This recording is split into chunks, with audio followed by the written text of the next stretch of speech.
basically we are in the process of beautifying all the junctions.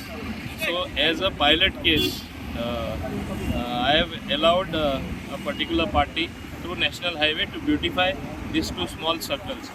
Then if we like that, then we will replicate that to all other junctions in the entire Dabolim constituency.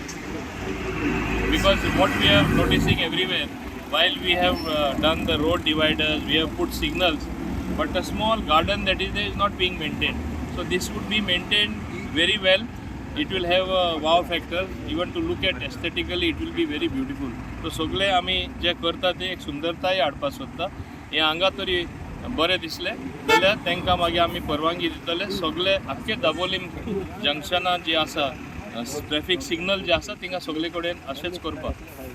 आतांच आमी select केला खंयचे pattern ते. तेणी 4-5 हे दाखोवपाक आमकां plan हाडलेले आणि with relevant pictures and all that. So we have selected one particular model of that.